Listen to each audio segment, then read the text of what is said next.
Okay, so in this latest opportunity that I've had to travel across the country, me and my wife travel across the country from Virginia to Texas roughly 4 times a year. I decided that it would be a good opportunity to go through everything that I carry in my truck whenever I'm traveling. Now, I fully admit that I probably go a little bit overboard as far as the stuff that I carry. I don't think that it's too much. I just think that it is just the right amount. So to start out, just to give an idea of what I use to carry most of my stuff, and this is all just first line, second line, third line of defense stuff, just in case I needed it, and it could even carry me over into a hunting situation should I need to hunt, shoot food, anything like that. Truck breaks down, get lost in the woods, all the way up to an active shooter situation. So what I've done is I've taken a look at everything I've put together. I've decided just to kind of spread it all out for everybody out there and just show them what I carry. So just to start out, I carry as far as guns are concerned, and guns are always the first thing that we're always concerned about, and it's always the thing that we're most interested about in these videos. As far as guns are concerned, I always have 2 long guns and 2 pistols. The second long gun I might consider a rifle caliber pistol, such as an AR pistol or an AK pistol. That's fine. It works exactly the same way. But generally, if I'm traveling across the country and I'm trying to keep in mind different state laws, things that I might have to run into, I just make it short and sweet and decide that I'm just going to have to worry about magazine capacity maybe. But generally, driving through the southern states, I don't have to worry about that. But I'm not going to worry about pistol laws, rifle laws, blah, blah, blah, any of that crap. I'm just going to worry about having 2 long guns.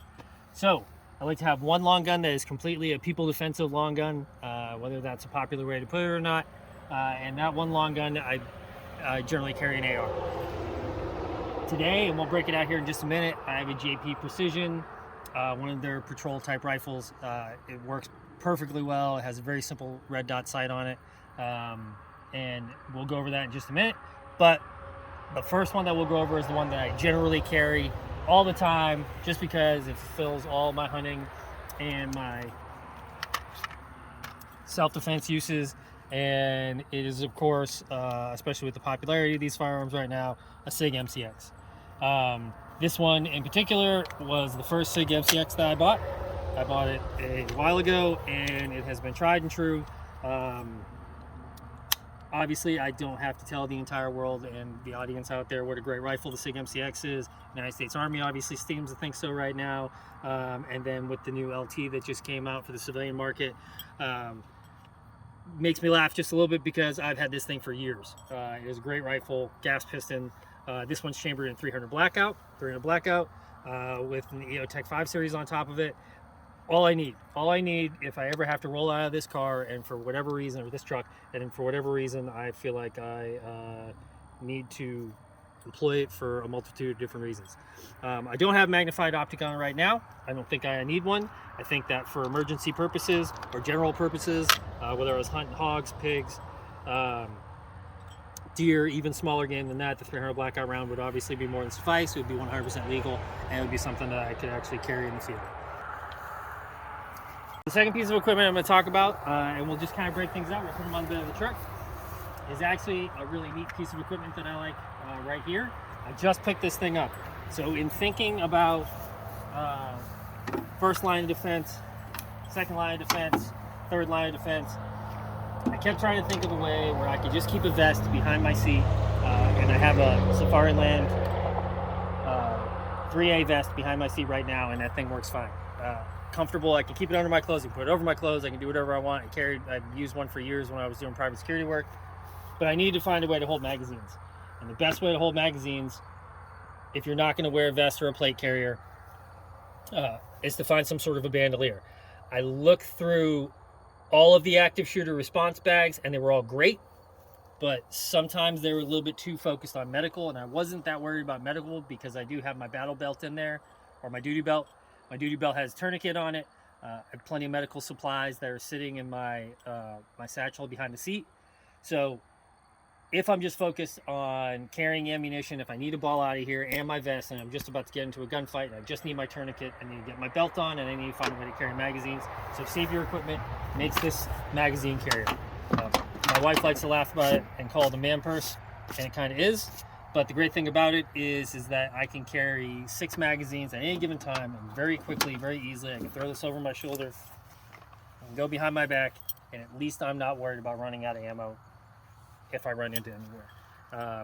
Not the coolest thing in the entire world, doesn't look awesome, but at the same time, if I need magazines, I have at least 240 rounds of ammo right here, 120 and 120. So what I've done, obviously because I carry 2 different types of long guns in here, I can keep the 300 Blackout on one side, 5.56 on the other side. Not going to be a very popular idea in many people's books, because they're definitely going to be worried that they're going to pull out a 300 Blackout magazine if they get in a firefight, and they're going to throw it in their 5.56 and they're going to blow their gun up. I'm just doing it right now for the sake of saving space and keeping a number of magazines in 300 Blackout with me, and also keeping a number of magazines in 5.56. Obviously, if I was using this for any real intended purposes and I got out of the vehicle and I was about to get in a gunfight, I'd rip out all the magazines of the wrong ammunition and I'd keep them in the truck. But that would leave me 120 rounds of ammo if I needed it, plus it would leave me an area to put all my empty magazines. Granted, not the most ideal, perfect situation. Obviously, the perfect situation would be getting out of your vehicle if you ran into a very dangerous situation, and you would have your body armor, and you would have your plate carrier, and have your all magazines in front. You'd probably have a med pack in the back of it. Here, I'd have to kind of make do, because I'm not trying to roll around like I'm about to invade a foreign country. I'm just trying to roll around and be prepared. So if we go back into the vehicle, we can look at some of the other things that we've used as our other lines of defense. You should always keep an extra set of gloves with you. There's probably 4 pairs of gloves hidden somewhere in this truck right now, but these are the most accessible ones. Mechanics gloves work just fine. Extra pair of boots. Obviously, I have an extra med kit down here, and I have 2 separate bags, 1 ammo can and 1 bag that are just filled with magazines of different calibers. Beyond that, we take a look at our second rifle that I'm able to carry here. As I said before, I keep a 5.56 rifle. The 5.56 is this JP Precision. This is an excellent rifle, probably more than what I would need. The JP-15 is a very, very, very well made firearm. Set of backup sights, and then of course the Mepro sight 21M reflex. Great thing about this, I don't ever have to worry about the batteries dying. It doesn't require any batteries. It's using all fiber optic illumination. Not the brightest thing in the entire world, but it will always work. Rest of the rifle, very simple. I don't add any other crap to it. I'll have a flashlight on me if I desperately need to. I could tape a flashlight to the front of it if that's really what are required. Plus I keep 5 or 6 other flashlights and headlamps hidden all the way around the truck. But for right now, this is the 2 weapons that I carry. Like I said, plenty of ammunition, and with this Muddy River Tactical set up behind my seat, I can just very easily throw my rifle back there, keep my second rifle up here, and I even have room for a 3rd long gun down there if I wanted to throw a shotgun or a PCC or even a 22. As you dig in deeper to the rest of the truck, obviously you want to keep spare clothes. I have a full pack full of battle rattle clothes back there, BDU pants. 3rd line of defense, obviously being a backpack. Go find yourself a medium-sized Eberly stock or a Gregory, or even you can even get some of the REI outlet packs. This is my favorite pack, being Eberly stock. It's kind of my company. It's kind of my jam. This pack itself, I probably had it for probably 2 years, and I use it for everything. When I go to work, I use it to keep extra stuff in here. I keep magazines in here, I keep med kits in here. Like I said, if you were balling out of your vehicle and you really need to get out there and get your stuff, you can grab your 2 med bags out of the back of my truck, throw them in here, grab my satchel, put my vest on, which is sitting behind my truck, and then the only thing I have to worry about from there on is my 2nd line of defense, which is my duty belt. I use the duty belt. I don't use a battle belt. I think battle belts are too big. I also don't think that if you were to throw a sweatshirt on and you were trying to cover most of this stuff up, that if you're wearing a battle belt, which would extend way longer, if you have a battle belt on you, it just has a much bigger print than a duty belt. I find the duty belt much more comfortable. Plus, I'm a really skinny dude, so using the battle belt and keepers, I don't have to worry about what other belts I have on under here. I can have a leather belt on, I can have a Velcro belt, I can have any kind of, I can have a dress belt on. It doesn't really matter. The combination of the two will keep everything together. Like I said, tourniquet, extra magazine, multi-tool or extra magazine, and then 2 pistol mags. So that brings us to the pistol part of the conversation. So first of all, the one thing I want to tell you is that as far as most of your pistols are concerned, I recommend always using the same amount or same type of holsters. Find a company, stick with it. If you find Safariland, you've probably found just the right direction. There's all these opinions on why this is better, that's better. There's arguments galore all over the internet. I stick with Safariland. Why? Because Safariland generally makes a shell, an ALS shell, for any pistol that I'm going to carry. If they don't, there's a company out there that'll make a shell that I can attach my Safariland QLS forks to the back of, and then I just have to keep this on my belt. Just a regular duty belt. I wear this thing every day at work. I keep it in my truck all the time. So that brings us, like I said, to the conversation of pistols. What kind of pistols do I carry? Well,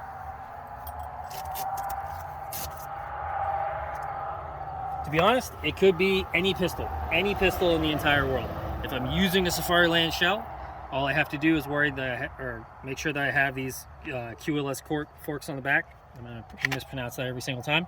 But as long as I have these forks on the back of my holster, and I have this attached to my belt, I can put any one of the holsters that I have in my multiple holster or a multiple handgun arsenal in these holsters. And then I can always make sure that it's ready to go and be snapped onto my belt. I use the Dara mag holsters. Or mag holders. These are absolutely great, and I can fit everything in here. I can put 1911 magazines in here and they won't move around.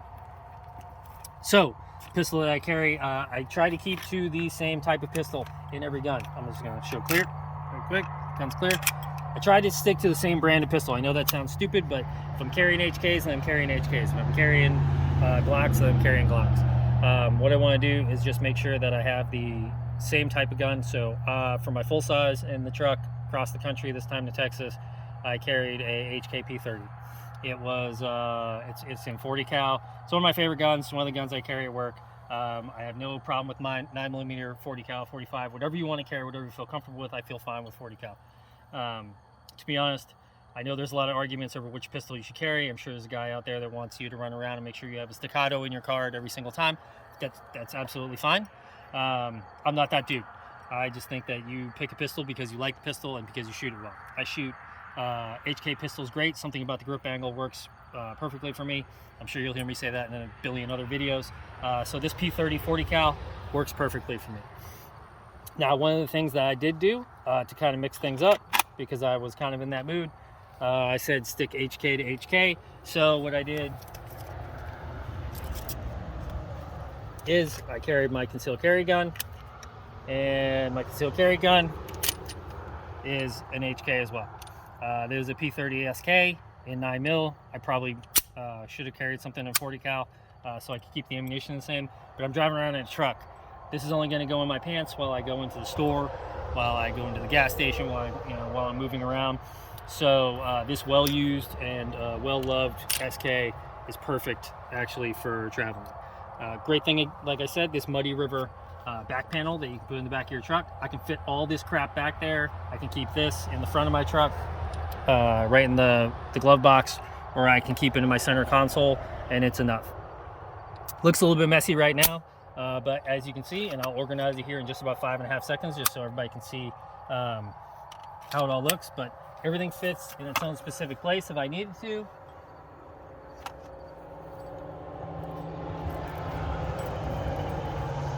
You just kind of zip everything up. I'm not worried about putting rounds in chambers right now because we're in the middle of the woods, but obviously I'll do that before we go on. Everything here has its spot. It's really easy to move around with. The truck itself, whenever I need a piece of equipment, it's got its spot. I can keep it right behind the seat. I don't have to worry about anything else. As a matter of fact, the beautiful thing about this whole setup is that I literally can load all this crap up. I can put my 80-pound Doberman in the back of it, I can throw one bag in there for clothes and I can get on the road, and everything else is just simplified. Like I said, the gear,